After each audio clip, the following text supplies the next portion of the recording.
pindah kula badhe nyuwun arahipun kagem kula lan sedaya rencang nggih tentang apakah orang yang pernah berbuat dosa atau salah itu apakah bisa diterima lagi ke masyarakat atau bahkan dosanya yang sudah dia tebus dengan cara menjalani sesuatu hukuman duniawi, apakah itu setiap kesalahannya sudah bisa terhapus atau tidak?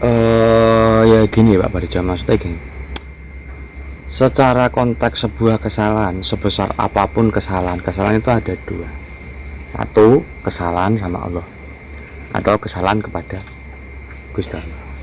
Dalam tanda kutip enenge diarani salah karo Gusti Allah mesti nglakoni atau melanggar pedoman sing digawe Gusti Allah, kan gitu. Nah, saya ngene. Allah itu memberikan apa ya? Suatu ngendikan sing atau perjanjian sing sangat amat luar biasa. Misalnya gini. Sebesar apapun salah seseorang, Allah itu akan tetap mengampuni. Bahkan banyak ulama niku nanti ngendika jadi gini, setiap manusia yang dimana dia sudah melakukan taubatun nasuha, manusia tersebut itu sudah diampuni sama Allah. Nah, saya ingin nih, itu kesalahan sama Allah. Ada juga kesalahan sama manusia atau sesama sepodo-podo. Ini yang sulit. Masalahnya gini, kalau sudah berhubungan sama manusia yang lain, itu harus kudu ono piye ya cara jawane ya. Hal-hal sing sifatnya menungso yang lain kudu memaafkan kan gitu. Andek kata ono salah karo wong liya. Contoh misalkan kula njotos wong tersebut itu bisa ndak memaafkan saya. Itu yang namanya kesalahan sama manusia. Tapi ada pedoman dasar bahwasanya setiap wong sing salah atau waktu nglakoni salah kuwi mau manusia juga melanggar aturan Gusti Allah.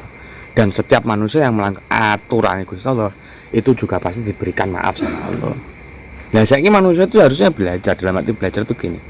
Pangeran sing maha wow saja itu maha pemurah loh. Maha pemberi maaf loh. Mosok kita sama manusia mosok tidak bisa memberikan maaf. Kan gitu. Kudune kan gitu tuh Pak. Ada sebuah cerita. Ini ada satu seorang yang memang orang itu tersebut itu syekh lah, dia katakan itu orang yang sudah dekat sama Allah. Dia ketemu sama seseorang pemabuk di jalan, dekne itu ketemu sama pemabuk. Nah, sisa ini tadi mau ke arah ke masjid. Sisa ini arah ke masjid, lalu pemabuk ini tadi arah pulang dari mabuknya dia. Kebetulan mereka searah gitu. Nah, di jalan kebetulan di tengah jalan itu ada bundaran yang dimana di tengah bundaran itu wetnya besar atau wetnya gede gitu loh, wetnya gede. Ini beliau berdua ini melaku itu sebelum melewati wet ini biasa. Nah, kalau sudah melewati wet ini beliau berdua ini sisa ini tadi kagetnya gimana? Melihat orang yang tadi mabuk tadi itu kagetnya ngene. Loh, kok sudah bersih ini si orang tadi kayak gitu. Ternyata apa? Tatkala kaling-kalingan si pendosa tadi atau si pemabuk tadi, di dalam kaling-kalingan itu orang itu mohon ampun sama Allah, dia ngaturake tobat sama Allah. Sehingga pas di sini dia sudah bersih. Nah, itu larangan kita mempunyai kebencian. Maksudnya jangan justifikasi orang atas kesalahan. Kan gitu. Siapa tahu dia bisa bertobat. Siapa tahu dia itu apa jenengane iki gelem mari. Lah kok nek mari kan awake dhewe sing repot malah. Bahkan mungkin derajate iso luwih dhuwur ketimbang awake dhewe. Kayak gitu. Dan juga ini menyikapi yang lagi viral kan berkaitan dengan Saiful Jamil yang berkaitan kasus pedofilia kan dia sudah keluar dari BUI. Nah, apakah dia bisa diterima lagi di masyarakat umum dan dosa apa atau kesalahan apa yang tidak terampuni atau dilaknat Allah itu apa? Banyak dosa, ada beberapa dosa yang memang benar-benar dilaknat sama Allah itu ada. Cuman selama kita masih diberikan kesempatan hidup setelahnya, itu kan tetap ada konteks untuk memperbaiki diri kepada siapapun, menungsone itu kan gitu, kepada siapapun itu menungsone. Jadi kalau misalkan diterima atau tidak, saya rasa harus diterima. Soalnya mbeh manusia itu siapapun dia, pokok wujud ndekne cek menungso, jangan lupa kalau kita itu punya hak untuk manusia itu hidup itu sendiri. Kan gitu. Yaitu hak asasi manusia, gue mau. Kan gitu tuh Bapak. Jadi pertanyaannya adalah boleh bisa ndak kita harus menerima ndak orang seperti itu? Ya wajibnya kita menerima. Masalah ndekne kok nanti mau ngulang atau gimana? Ya kita setidaknya punyalah antisipasi kan gitu. Terus agak diterima terus piye, terus memang nggon neng ndi. Enggak malah ini nambah masalah lagi. Kan gitu. Itu kalau pendapat saya Pak Percaya. Ya pendapatnya kulo. Jadi apa ya? Terkadang pendapat orang itu sendiri-sendiri sih.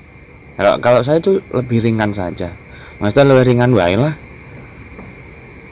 Orang itu kalau lagi melakukan salah itu justifikasinya tetap jelek kan gitu.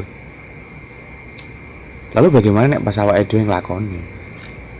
Kan kita bisa saja Pak Barjo untuk melakukan salah, dan sekali lagi kita manusia yang jelas akan tetap punya salah kan gitu. Gitu Pak. Tidak, jadi kalau menurut saya adanya sebuah kesalahan itu bukan untuk membuat manungsa kuwi lebih ya terpuruk atau dia itu lebih tidak gak lah aku gak pengen gak pengen itu, enggak. Justru dari kesalahan tersebut menungso itu wajib belajar. Oh andai kata gak ngono kuwi piye kayak gitu. Andai kata nek ngono kuwi wis kejadian, oh ya kudune sing luwih apik. Bagi kita yang melihat kita bisa mawas diri, bagi yang melakukan bisa muhasabah diri atau introspeksi diri kan gitu loh Pak. Itu kalau menurut aku lebih jawaban yang lebih enak, jawaban yang lebih selesai lah gitu loh keadaan. Obat diri ke? Enggak. Terus berkaitan dengan hal-hal yang dilakukan dia duniawi, karena mungkin ada gangguan kejiwaan atau apa, ada bisikan-bisikan tertentu mungkin yang alasannya entah itu bisikan-bisikan goib atau bisikan apa. Apakah itu sebenarnya untuk obat dia memperbaiki diri selain musahabah atau introspeksi? Terus hal yang dilakukan untuk dia apa? Untuk kita tidak ada jalan yang lebih penak, lebih natural dan lebih nyaman selain jalan kembali kepada Gusti Allah. Jadi menurut saya hal yang paling konkret untuk memperbaiki diri ya kembali kepada Allah. Kalau misalkan saya dungu gangguan jin gini saya punya bisikan kayak gini. Kalau kita ragu, kita datang sama yang memang punya kompeten di situ. Dia memang ahlinya dalam bidang itu. Dan setiap ahli dalam bidang seperti itu pasti dia punya satu standaritas. Standaritasnya gimana? Ya nanti pasti akan diarahkan untuk kembali kepada Allah. Misalkan perbanyak sholat, perbanyak wirid, perbanyak puasa. Ya kayak gitu Bapak aja. Agar nopo? Agar hatinya kembali bersih. Hatinya benar-benar ibaratnya muhasabah, oh ya saya harus kembali kepada Allah. Seperti itu. Kalau kayak gitu kan nanti nggak akan geliwar istilahnya, ngalor ngidul apa dia bagaimana kan kayak gitu.